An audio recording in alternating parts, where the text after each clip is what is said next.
प्रिय विद्यार्थियों, एडवांस वरिष्ठ माध्यमिक विद्यालय मुंडहाल की ऑनलाइन कक्षा में आपका स्वागत है। आज हम आपकी पाठ्यपुस्तक आरोह भाग 2 की आत्म परिचय नामक कविता का 6वां पद करवाते हैं।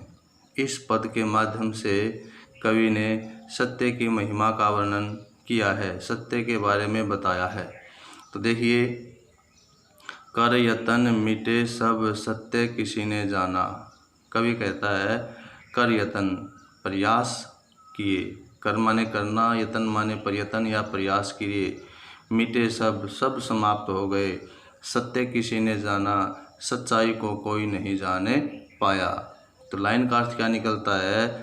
कवि यह बताता है कि सच्चाई को जानने के लिए बड़े बड़े विद्वानों ने बहुत प्रयास किए, बहुत प्रयत्न किए, लेकिन इस सच्चाई को या इस सत्य को जान नहीं पाए। और इस सत्य को जानने का प्रयास करते करते सभी समाप्त हो गए, सब मिटे, सब समाप्त हो गए। लाइन समझ में आई कि सत्य को जानने के लिए बड़े बड़े विद्वानों ने काफ़ी प्रयत्न किए, सच क्या है, सत्य क्या है, लेकिन इसके बारे में जान नहीं पाए। और इसकी जांच पड़ताल करते करते, जानने का प्रयास करते करते सभी विद्वान समाप्त हो गए, मिट गए। नादान वही है हाय जहाँ पर दाना। कवि अब बताता है नादान माने मूर्ख लोग और दाना माने अक्लमंद या समझदार लोग। कवि कहता है कि संसार में समझदार लोग जहाँ रहते हैं वहीं पर मूर्ख या नादान लोग भी रहते हैं। कहने का भाव क्या है कि छोटे बड़े अमीर गरीब सब एक ही जगह पर रहते हैं, इस संसार में सभी लोग रहते हैं। फिर मूढ़ ने क्या जग जो इस पर भी सीखे। फिर मूढ़ ने क्या जग जो इस पर भी सीखे।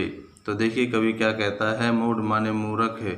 कवि संसार को संबोधित करते हुए कहता है कि यह बात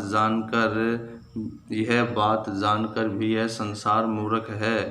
क्या कि सत्य को कोई नहीं जान पाया, इस बात को जानकर भी यह संसार मूर्ख है। जग माने संसार, जो इस पर भी न सीखे, इतना होने के बावजूद भी सीखना नहीं चाहता है। लाइन समझ में आई? मैं सीख रहा हूँ सीखा ज्ञान भुलाना। कवि कहता है कि मैं तो इस भूले हुए ज्ञान को सीखने का प्रयास कर रहा हूँ, जिस ज्ञान को भूल रहा हूँ, इस भूले हुए ज्ञान को मैं तो सीखने का प्रयास कर रहा हूँ। क्या कह रहा कवि का भाव क्या है कि जो अटल सत्य है वो हमारी बुद्धि से परे है, कोई भी विद्वान इसे जाने नहीं पाया। तो ये था आपका इस पद का सरलार्थ या इस पद की व्याख्या। इसका विशेष क्या है, भाव क्या है? इस पद के माध्यम से कवि ने शाश्वत सत्य या ब्रह्म की ओर संकेत किया है। इस पद के माध्यम से कवि ने भाई शाश्वत सत्य यानी सत्य क्या है, उस सच्चाई की ओर संकेत किया है कि सच्चाई को आज कोई भी नहीं जाने पाया है। भाषा आपकी शुद्ध साहित्य खड़ी बोली है, तत्सम तद्भव शब्दों का प्रयोग है, अनुप्रास अलंकार का प्रयोग, प्रसाद गुण शांत रस है और छंद मुक्त रचना है। ये थे इसके विशेष। अगला पद देखिए। अगले पद में कवि क्या कहता है? इसमें कवि ने अपना और संसार के बारे में बताया है कि भाई मैं क्या हूँ, संसार क्या है, मैं और जग और कहाँ का नाता। कवि हरिवंश राय बच्चन जी कहते हैं कि मेरा स्वभाव अलग है और यानी मैं अलग तरह का हूँ और जग संसार अलग तरह का है, यानी मेरा स्वभाव अलग है, संसार का स्वभाव अलग है, और कहाँ का नाता, और मेरा और संसार का आपस में कोई संबंध नहीं है, क्योंकि मेरा और संसार दोनों का स्वभाव अलग अलग हैं, दोनों के लक्ष्य अलग अलग हैं, दोनों की विचारधाराएं अलग अलग हैं, इसलिए मेरा इस संसार से कोई संबंध नहीं है। मैं बना बना कितने जग रोज मिटाता। कवि कहता है कि ऐसा संसार तो मैं बना बना, ऐसे संसार तो, स्वार्थी संसार तो पता नहीं मैं दिन में कितने बनाता हूँ और बना बना करके उस संसार को नष्ट करता हूँ। बना बना में पुनरुक्ति प्रकाश अलंकार है। मैं बना बना कितने जग, यानी ऐसे संसार तो पता नहीं मैं दिन में कितने बनाता हूँ और बना करके उन संसारों को नष्ट कर देता हूँ। जग जिस पृथ्वी पर जोड़ा करता वह भव। कवि कहता है कि यह संसार जिस पृथ्वी पर, यह संसार जिस पृथ्वी पर अपने लिए क्या करता है, जोड़ा माने संचय करना, जोड़ना, वह भव ऐसो आराम। कवि कहता है कि संसार के लोग इस पृथ्वी पर अपने लिए धन दौलत, ऐसो आराम और ऐश्वर्य की वस्तुएं जो संचय करते हैं, जोड़ते हैं, मैं ऐसा नहीं चाहता। मैं ऐसी पृथ्वी को से लगाव, ऐसे संसार से लगाव नहीं है। कवि कहता है कि संसार जग जिस पृथ्वी पर, संसार जिस पृथ्वी पर अपने लिए ऐश्वर्य धन दौलत संचय करता है, मुझे ऐसी पृथ्वी से कोई लगाव नहीं है, यानी ऐसे संसार से मुझे कोई लगाव नहीं है। मैं प्रतिपग से उस पृथ्वी को ठुकराता हूँ।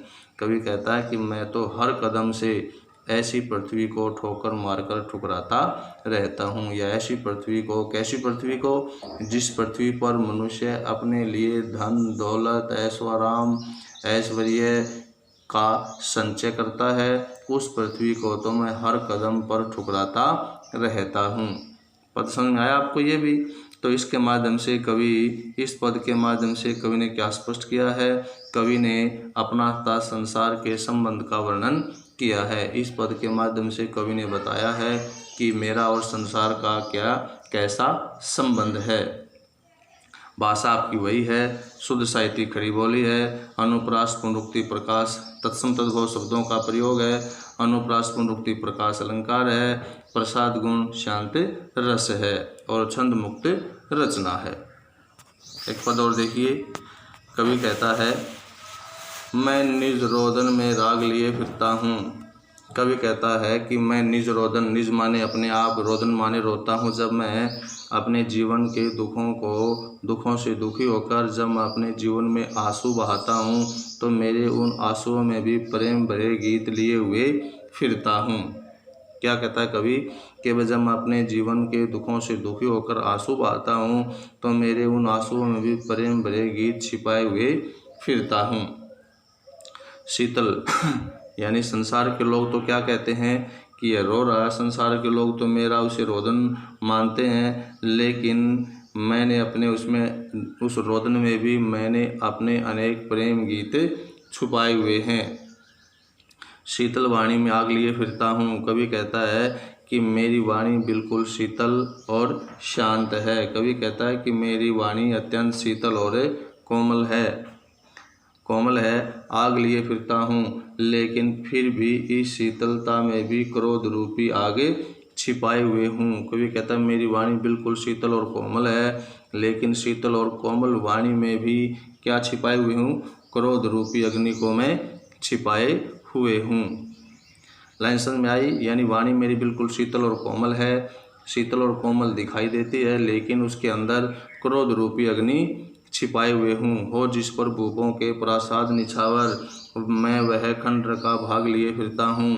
कवि कहता है कि खंडर माने टूटा फूटा महल।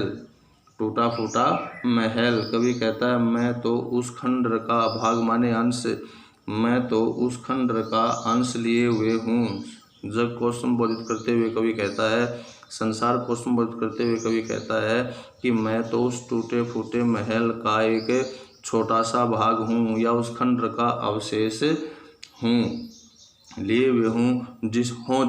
जिसके ऊपर भूपों माने बड़े बड़े राजा महाराजे, यानी महान प्रतापी राजा, भूपों माने राजाओं, मैं तो उस खंडर का अंश लिए हुए फिरता हूँ, जिसके ऊपर प्रतापी राजाओं के प्रासाद माने महल, निछावर माने कुर्बान हो जाते हैं। कवि कहता है कि मैं तो उस खंडर का अंश लिए हुए हूँ, छोटा सा भाग लिए हुए हूँ, जिसके ऊपर बड़े बड़े या महान प्रतापी राजा अपने महलों को न्यौछावर कर देते हैं। कहने का भाव क्या है कि मेरा जो खंडर भाग है, उस खंडर का जो मैं छोटा सा अवशेष लिए हूँ, उसके अंदर ऐसी गुणवत्ता है, वो इतना सुशील और सुंदर है कि उसके ऊपर जो बड़े बड़े राजा हैं, उनके आलीशान महल भी उसके ऊपर क्या हो जाते हैं? कुर्बान हो जाते हैं, नग्न या तुच्छ हो जाते हैं। कवि का कहने का भाव क्या है, इसके माध्यम से कहने का भाव क्या है कवि का, कि भाई कवि अपनी प्रिया से वियोग अवस्था में होने के बावजूद वह बहुत दुखी हो जाता है और वो एक खंडर की भांति पड़ा रहता है। यानी अपनी नायिका से अलग होने पर वो दुखी होता है, खंडर की तरह पड़ा होता है। उसका मूल्य, लेकिन फिर भी उसका मूल्य अनमोल है। तो इसलिए कवि कहता है कि वो इतना सुंदर है, उसका खंडर यानी उसका हृदय इतना सुंदर है कि उसकी सुंदरता के सामने बड़े बड़े राजाओं के बड़े बड़े महल भी कुर्बान हो जाते हैं, या बड़े बड़े महल भी उसके सामने नग्न या तुच्छ प्रतीत होते हैं। तो इस पद के माध्यम से कवि ने अपने हृदय की पीड़ा को आपके सामने प्रकट किया है। इस पद के माध्यम से कवि ने अपनी हार्दिक पीड़ा को आपके सामने प्रस्तुत किया है। विशेष आपके वही हैं भाषा, सहज सरल खड़ी बोली या शुद्ध साहित्यिक खड़ी बोली, तत्सम तद्भव शब्दों का प्रयोग, अनुप्रास और अनुप्रास अलंकार, और उसके साथ साथ कवि ने अनुप्रास अलंकार का प्रयोग है, और इसमें माधुर्य गुण के साथ श्रृंगार रस का प्रयोग है, और छंद मुक्त रचना है। आशा है आपको ये तीनों पद समझ में आए होंगे।